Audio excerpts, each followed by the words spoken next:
അറബിക്കടലിലെ കപ്പൽ അപകടത്തിൽ അതിൽ നടപടി ആവശ്യപ്പെട്ട് ഇപ്പോൾ ഒരു പൊതുതാൽപര്യ ഹർജി സമർപ്പിക്കപ്പെട്ടിട്ടുണ്ട്. കോൺഗ്രസ് നേതാവായ CN പ്രതാപനാണ് ഹൈക്കോടതിയിൽ ഇതുമായി ബന്ധപ്പെട്ട ഒരു പൊതുതാൽപര്യ ഹർജി നൽകിയിരിക്കുന്നത്. അപകടത്തെ തുടർന്നുള്ള മാലിന്യം നീക്കാൻ നടപടി സ്വീകരിക്കണം, മത്സ്യത്തൊഴിലാളികൾക്കായി നഷ്ടപരിഹാര പുനരധിവാസ പദ്ധതി നടപ്പാക്കണം തുടങ്ങി വിവിധ ആവശ്യങ്ങൾ ഈ ഹർജിയിൽ ഉന്നയിച്ചിട്ടുണ്ട്. ഷപ്ന വിവരങ്ങളുമായി ചേരുന്നുണ്ട്. Shapna, good morning.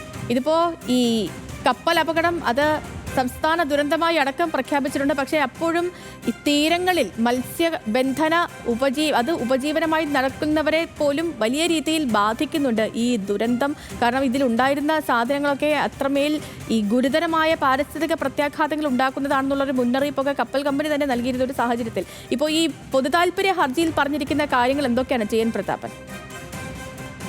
ചേതു, good morning. ഈ കപ്പൽ അപകടവുമായി ബന്ധപ്പെട്ട് വലിയ തോതിൽ ഈ മാലിന്യം കലർന്നു എന്നത് സംബന്ധിച്ച റിപ്പോർട്ടുകൾ ഉയർന്നിരുന്നു.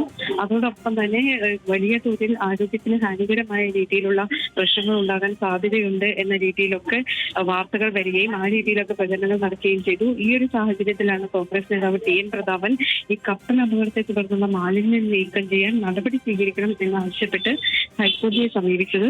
മത്സ്യത്തൊഴിലാളികൾക്കായി നഷ്ടപരിഹാരവും അതുപോലെ പുനരധിവാസ പദ്ധതിയും നടപ്പാക്കണം, പരിസ്ഥിതി ആഘാതം വിലയിരുത്താൻ ഉന്നതാധികാര വിദഗ്ധ സമിതിയെ നിയോഗിക്കണം, നഷ്ടപരിഹാരം തേടി കപ്പൽ കമ്പനിക്കെതിരെ നിയമ നടപടി സ്വീകരിക്കണം തുടങ്ങിയവയാണ് ഈ ഹർജിയിൽ ആവശ്യപ്പെടുന്നത്.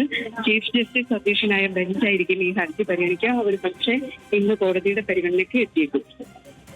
ഓക്കെ ഷപ്ന.